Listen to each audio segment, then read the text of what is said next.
Elohor was the first of 5 children, the hope of her house, the pride of her parents, the girl everyone quietly believed would change her family's story.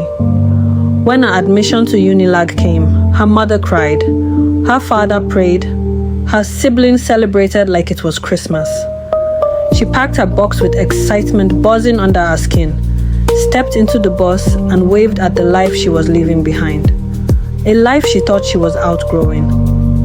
The hostel was loud, girls arguing, laughing, borrowing clothes, fighting over sockets.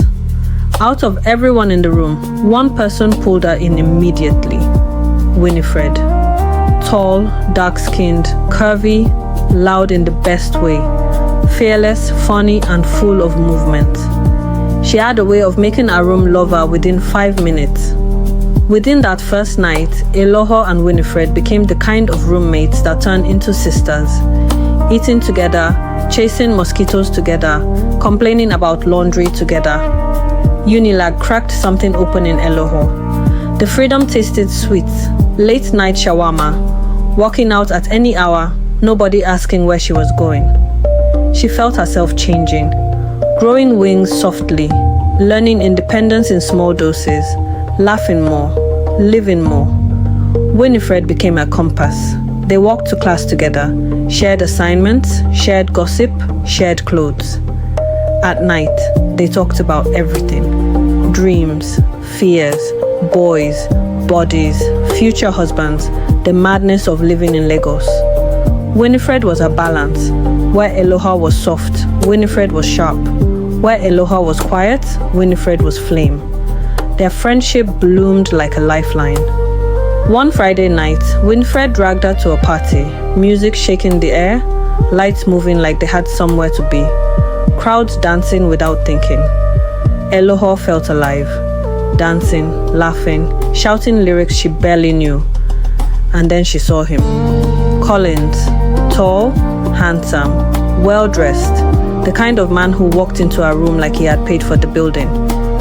He approached her with a smile that had confidence built into it. "You look like trouble," he whispered. She laughed. The kind of laugh that opens the first door to a story. Collins did not chase her loudly. He chased her steadily, texting every morning, checking on her classes, bringing her small gifts, taking her out on evenings that felt like movies. He knew how to sit close enough to feel safe, but far enough to feel respectful. He talked about business, about his dreams, about his family. His voice was calm, deep, assured. A voice that could make a woman believe anything. When he invited her to Ikoyi for the first time, she thought she was dreaming. The apartment was beautiful, clean, smelled of money and soft air. He made her breakfast, held her waist while she laughed, drove her around listening to music she didn't know but loved. Weekend after weekend, she found herself falling deeper, drawn into the comfort, the attention, the illusion of safety. Collins treated her like she was the only softness he had time to protect. On quiet evenings, he would brush her hair back and speak softly. "You know I'm serious about you, right? I want a future with you. You're the kind of woman a man marries." Elohor believed him. Why wouldn't she? He never raised his voice, never disrespected her, never gave her a reason to doubt. Every kiss became a reassurance. Every touch, a promise. Every smile, a vow she didn't know she was agreeing to. Back in the hostel, Winifred would tease her. "Look at you glowing because of one man. God, I beg." Elohor would blush and hide her face. They stayed up talking about everything. School stress, future plans, the kind of wedding they wanted. Winifred teased, Elohor giggled, and for a while, life felt perfect. One night in Collins' house, after a long weekend full of laughter and affection, he rested his head on her stomach and said, "You know you can just get pregnant now, right? My family needs to be sure you can give birth before we start marriage rites." He said it casually, like a joke, like small talk. But it froze Elohor for a second. She laughed it off, but something in her chest trembled. When she told Winifred, Winifred didn't smile. She didn't tease. She didn't play. She just stared at Elohor and said, "No. If he truly loves you, he will wait. Don't let love pressure you into decisions you can't reverse." Elohor nodded slowly, but her mind was already dreaming a future that wasn't fully hers. Every now and then, Collins would casually joke about marriage and building a family. He would tease Elohor about how good a wife she would make someday. And little by little, those words began to settle inside her. She soaked in the idea. She began to imagine a shared future, a home, a life, a path that included both of them. 3 months down the line, she noticed her period hadn't come. Fear hit her like cold water. She thought about school. She thought about her future. She thought about everything she still hadn't done. But Collins reassured her. He wasn't like other guys. He didn't behave like someone who would run. He made her feel safe, as if she was his entire world. That weekend, she visited him in Ikoyi. She broke the news. Collins seemed excited. He held her, smiled, told her he loved her, told her he would start arranging to see her family. She expressed her fears, but he wrapped them in sweetness and promises. She relaxed. She believed him. Later, she told Winifred. Winifred did not hide her displeasure. She was worried, genuinely worried. What if these are empty promises?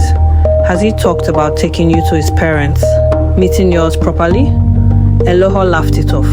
Relax, things are being arranged. Days became weeks. Weeks became months. Collins kept postponing, kept shifting dates, kept offering fresh excuses. He wasn't as present, wasn't as sweet, wasn't as available. Elohor still tried to believe him, tried to silence the voice in her head, tried to protect the future she had pictured. Until 2 months after she told him, he returned from one of his usual business trips and said, "Let's just wait until you put to bed first. After that, we'll do the marriage rites." And just like that, her stomach dropped. Her fears confirmed themselves. Her heart sank to her feet. Days passed. Elohor couldn't concentrate anymore. Her studies began to crumble. Her world felt like it was collapsing inward. One afternoon, she sat on her bed crying uncontrollably. Winifred sat beside her, calm, firm, present. That was when Elohor finally said it. "I can't do this anymore." And Winifred held her hand and spoke the kind of truth girls like Elohor rarely hear. "You don't have to be tied to this man for the rest of your life. You need to remove this pregnancy." Elohor cried harder. "What if I die? What if I can't give birth again? It's a sin. God will not forgive me." And Winifred said the most familiar, honest words. "Fornication is a sin too. And God didn't strike you. God is merciful. He is not man. And you are not doing this out of wickedness. You're doing it to save yourself." Those words broke something open in Elohor. She didn't feel judged. She felt seen. They went to the hospital. The scan confirmed she wasn't beyond 12 weeks. The doctor explained everything calmly. A medical abortion.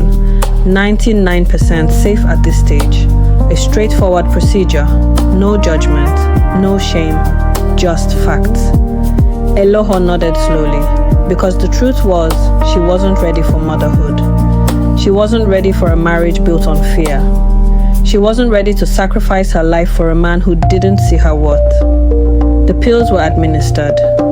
Winifred stayed with her the entire time. Pain came, sharp, heavy, overwhelming, cramps, tears, shaking. Elohor clutched Winifred's hand until both of their fingers went numb. It felt like her body was breaking, but something else inside her was waking up. She survived it, not because she was fearless, but because she refused to drown. For days she barely spoke, barely ate, barely slept. Her mind felt like a cracked room with wind rushing through the gaps. She took a semester leave, stopped answering Collins's calls, stopped entertaining explanations. She didn't need closure. She didn't need apologies. She needed peace. One semester later, she came back, softer, calmer, clearer, not perfect, but present. She focused on her books, attended classes, worked on her project. She laughed again, once in a while and then more often. Winifred had graduated, but their bond remained unbreakable. Months later, Collins texted, "Can we talk?" Elohor blocked him instantly. No hesitation, no regret, just peace. Elohor graduated a year later than planned, but when she walked across that stage, she was whole, not broken, not ruined, not ashamed. She had survived the weight of soft things without letting it bury her. This wasn't the end of her life, it was the beginning of her becoming. A woman choosing herself over fear, over shame, over expectations, over the world's noise. This is what it means to be a Sable woman. Power, beauty, self-rule. Written by you.